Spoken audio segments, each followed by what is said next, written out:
नमस्कार, मैं हूं अक्षय और आप सभी का स्वागत है हमारे इस सोशल मीडिया प्लेटफॉर्म पर। आज हम बिहार की राजनीति पर बात करेंगे क्योंकि इन दिनों तेजस्वी यादव जन विश्वास यात्रा लेकर निकले हैं और उनकी जन विश्वास यात्रा को एक भारी जन समर्थन मिल रहा है। उनकी जन विश्वास यात्रा में भारी जन सैलाब उमड़ रहा है।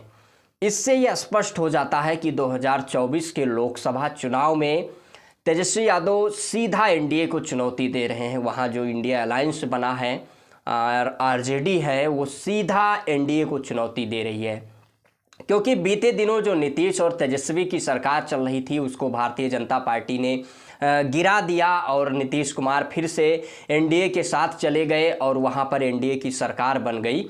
इससे भारतीय जनता पार्टी को, मोदी और शाह को लगता है कि बिहार में बीजेपी के लिए राह आसान हो गया है। लेकिन तेजस्वी यादव ने जन विश्वास यात्रा के माध्यम से बता दिया है कि बीजेपी और एनडीए के लिए बिहार में राह आसान नहीं है, एक बड़ी चुनौती दे रहे हैं।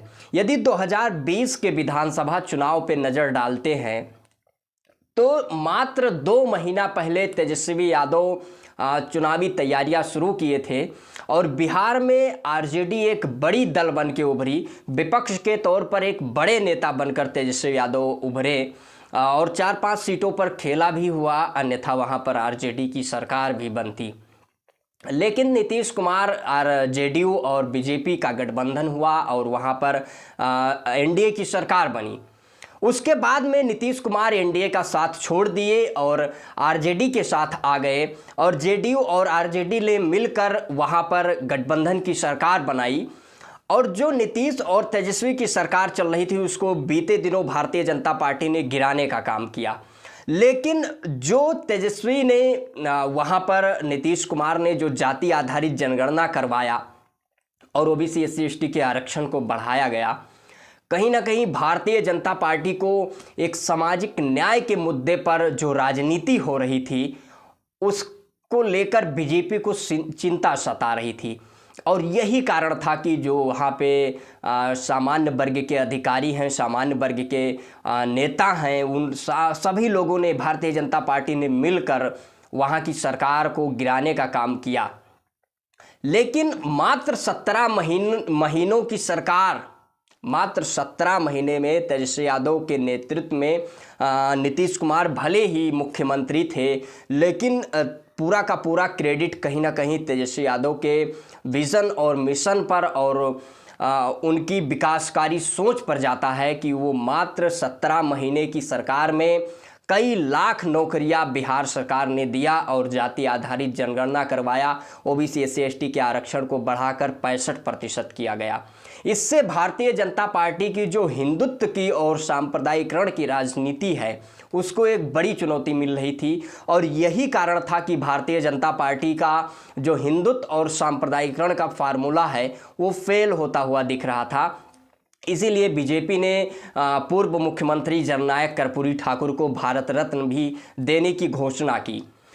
लेकिन अब सवाल ये है कि अभी बीते दिनों राहुल गांधी की भारत जोड़ो न्याय यात्रा बिहार में पहुंची और तेजस्वी यादव और राहुल गांधी जिस तरीके से लोगों से जनसंवाद किए और लोगों का भारी समर्थन मिला, उससे कहीं ना कहीं भारतीय जनता पार्टी के लिए एक बड़ी चुनौती बिहार से दिख रही है। और सामाजिक न्याय पर राजनीति करने के लिए और रोजगार पर, स्वास्थ्य, शिक्षा, रोजगार पर बीजेपी को राजनीति करने के लिए मजबूर होना पड़ रहा है।